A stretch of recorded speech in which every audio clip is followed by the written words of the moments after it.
In December 2016, hundreds of high school students from around the world gathered in Hong Kong for a global competition. These students were the top math talents from their countries, participating in one of the world's most prestigious events, the Mathematical Olympiad. Among them was a team from one of the world's most secretive and secluded countries, North Korea. 6 young men stepped forward, dressed in white dress shirts and black pants, with loyalty badges of the Kims pinned over their hearts. Among them was Jong Yol-ri, visibly more anxious than his peers. While his teammates smiled, Jong Yol kept glancing to the side, worried about something far more important than solving equations: his freedom.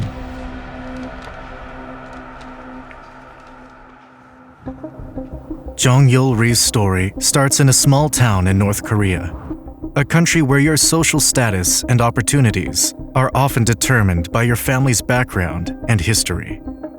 Jong was lucky enough to be born into a relatively well-off family, which meant he didn't face the extreme hardships many North Koreans endure.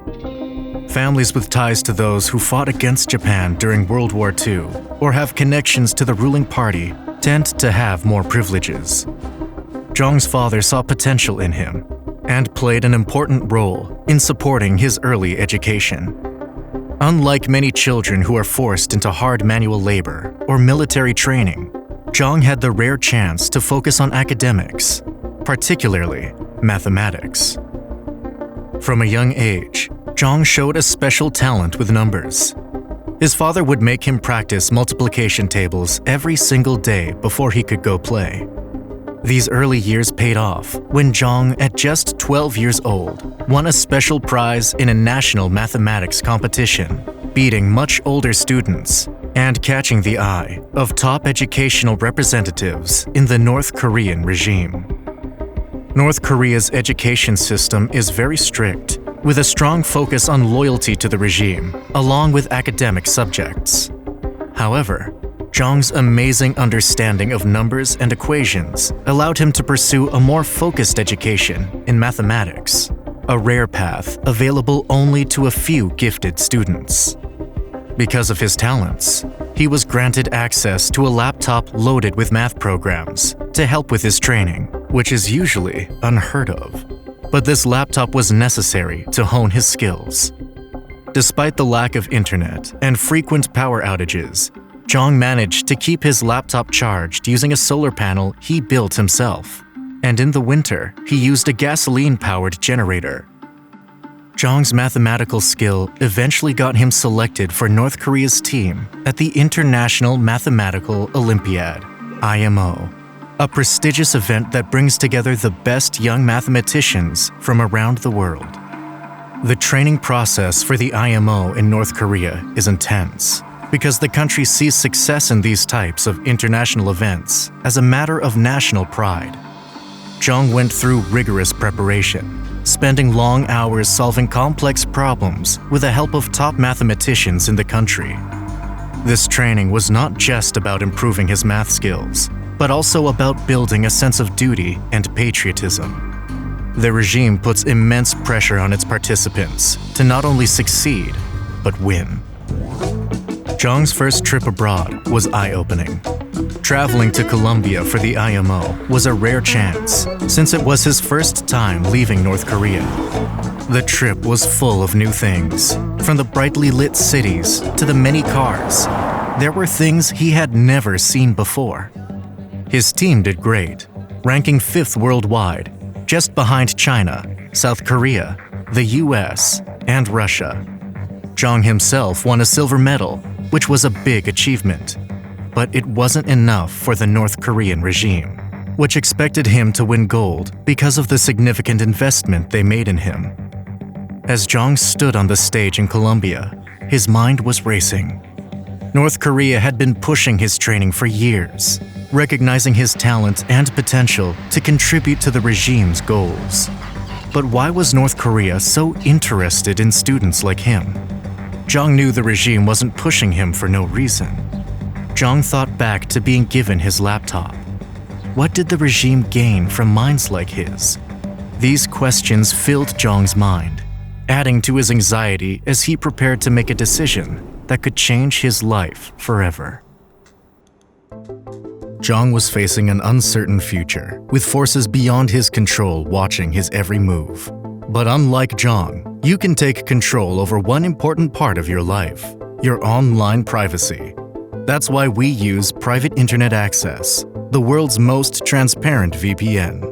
Private Internet Access is like a digital bodyguard, standing between you and those trying to spy on your online activities. With a VPN like PIA, you can hide your IP address and encrypt your internet connection, shielding your digital life from prying eyes. With Private Internet Access, you can also virtually change your location. Just select a country, click on it, and now you're browsing from there. This helps you bypass geo-blocking on streaming services, which have different catalogs across countries. With Private Internet Access, you can access them all, thanks to thousands of servers in 91 countries and all 50 US states. For example, I was trying to watch Inception, but it wasn't available in my country, so I switched my location to Canada and streamed it without any issues. I personally use Private Internet Access to keep my data secure when I'm working remotely or using public Wi-Fi, and I highly recommend it if you value your privacy as much as I do. Private Internet Access is available on all platforms, so you can protect your entire household with just one subscription. And right now, at piavpn.com/cypher, you can get 83% off Private Internet Access with 4 months free. Plus, there's a 30-day money-back guarantee. You would also be supporting our channel. Thank you. North Korea's cyber division started in the 1970s, when many students were sent to countries like Russia, China, and East Germany to learn coding. At first, this program aimed to make factories back home more efficient. However, in the 1980s and 1990s, Kim Jong-il realized the potential of creating a team of hackers for the military. This team was responsible for spying for the government and making money. The Korea Computer Center was set up in the early 1990s as the main place for North Korea's computer and cyber activities. The KCC was part of Kim Jong-il's larger plan to modernize the country's technology. At first, the KCC focused on creating software and hardware, but it quickly expanded to include cyber warfare and hacking. The KCC became a training ground for North Korea's top academic talents, teaching them the skills needed for advanced cyber warfare. Kim Jong-un, who took over after his father, decides to take the cyber division of the military even more seriously. North Korea's economy has been hit hard by international sanctions because of its nuclear weapons program.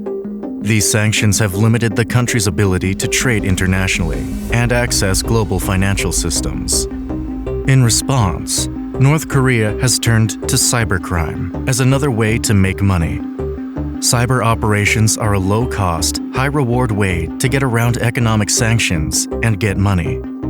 The regime has managed to steal hundreds of millions of dollars through cyber attacks on banks, cryptocurrency exchanges, and businesses around the world. North Korea has carried out several high-profile attacks that have caught global news attention. Two of the most famous are the Sony Pictures hack in 2014 and the Bangladesh bank heist in 2016. By building a strong cyber infrastructure and carrying out these different cyber attacks, the regime has been able to make money to fund itself. With the ongoing sanctions, North Korea is likely to continue its cyber attacks, primarily through its notorious hacking group, Lazarus.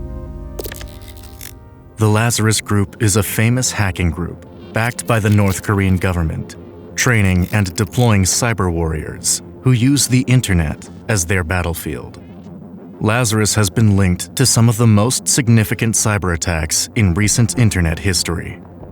They are well known for their revolutionary hacking techniques, not to mention they have caused millions of dollars in financial losses worldwide. The earliest known attack by the Lazarus Group is called Operation Troy, which took place in 2009.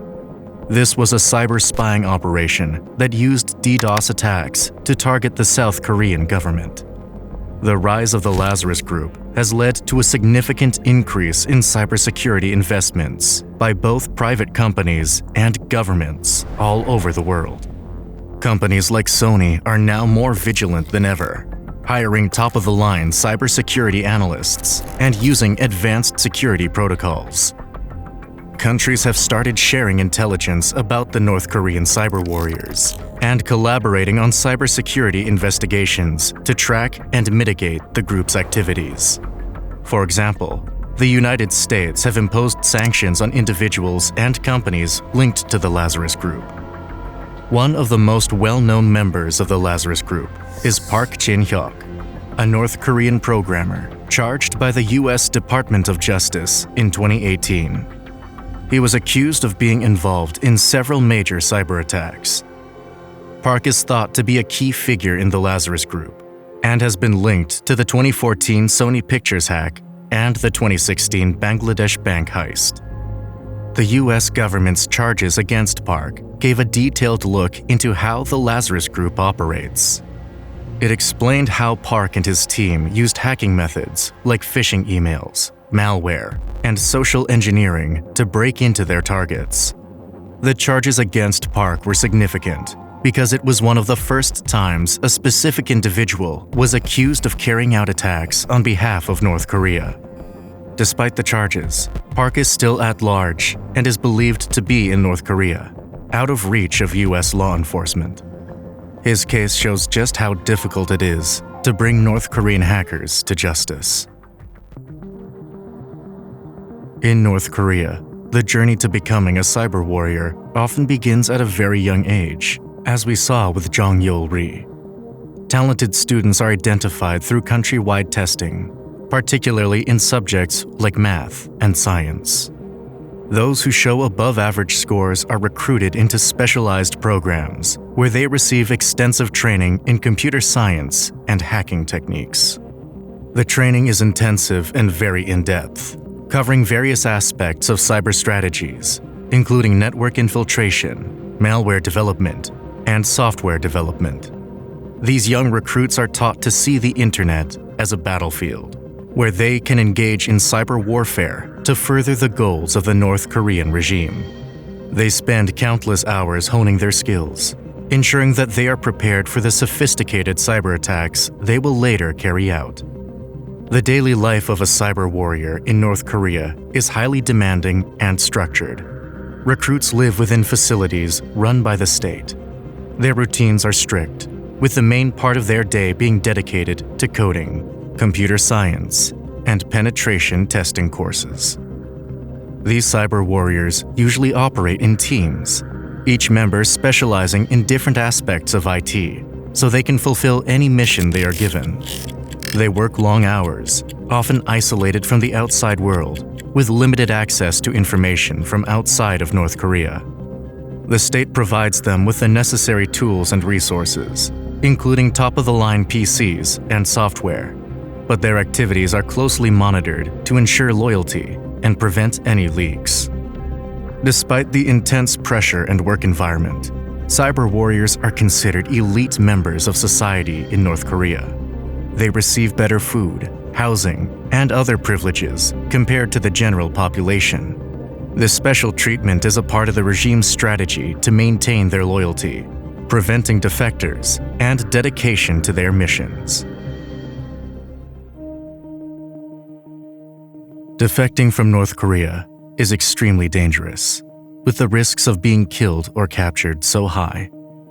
A typical escape usually starts by crossing the heavily guarded borders, normally into China, since the demilitarized zone between North and South Korea is one of the most dangerous borders in the world. North Korea has strict border controls that are riddled with landmines, electric fences, and guards who have orders to shoot on sight. Once in China, defectors still have to avoid being caught by the Chinese authorities, who often send North Koreans back. Being sent back always means punishment beyond belief. Those who are found are persecuted, with their family being sent to work camps. To prevent people from defecting, North Korea uses multiple tactics. One of their main tactics is propaganda.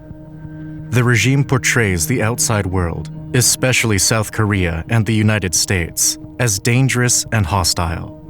They glorify North Korean life and leadership, even though they are starving. This propaganda is reinforced by strict control over information. Citizens have almost no access to foreign media and the internet. State-controlled media constantly spread pro-regime narratives to maintain loyalty and fear of the outside world. Another deterrent is the threat of collective punishment. If someone defects, their family members who remain in North Korea often face severe consequences, including imprisonment, persecution, or execution. This guilt by association policy can extend to 3 generations, making it a powerful tool to control potential defectors. Travel within North Korea is also tightly controlled. Citizens need permits to move between regions, and international travel is relatively impossible for ordinary people. The regime also controls food distribution and jobs, ensuring that citizens rely on the state for their basic needs. Surveillance in North Korea is pretty much everywhere you look. Secret police and informants are constantly monitoring the people. Citizens are also encouraged and rewarded when reporting suspicious activities. If you do attempt and escape and are captured, public executions are not uncommon to remind everyone what will happen if you try to get out. Despite all of this, few North Koreans manage to defect each year. For our friend Jong Yol-ri, the answer became painfully clear after returning home from the 2015 Mathematical Olympiad, when he learned from a friend that senior figures from a secretive government agency were interviewing his close friends and relatives. He instantly knew what was about to happen. The state would harness his talent for numbers by giving him a job as a hacker. This filled him with dread. Working in one of the most guarded sections of the military meant that he would be cut off from society and have no freedom whatsoever. He also realized that if he were instructed to join the cyber warriors, he could not refuse. Jong knew that he could only compete in the Mathematical Olympiad until he was 18 years old, which meant he could attend one more competition before being recruited. The very next year, at the 2016 Mathematical Olympiad, held at Hong Kong University of Science and Technology, Jong knew this was his last opportunity to get out. Since he was a competitor, he was not heavily supervised at the competition, and he was on friendly terms with the teachers who were accompanying the team. After winning another silver medal that year, Jong took his chance. He walked out of the dorm where he was staying and hailed a cab to the airport, where with the help of one of the airline workers, he found the address of the South Korean consulate. He took another taxi there and told a South Korean diplomat that he wished to defect. He then spent 70 days in Hong Kong, waiting nervously while the South Korean delegation negotiated his safe passage to Seoul. After Jong's defection, North Korea suspended its Mathematical Olympiad program for 2 years and now sends a government agent with the team to ensure that nobody escapes. Jong is now in his early 30s and goes by a South Korean name. He studied mathematics at Seoul National University. He has still not seen his parents since he defected.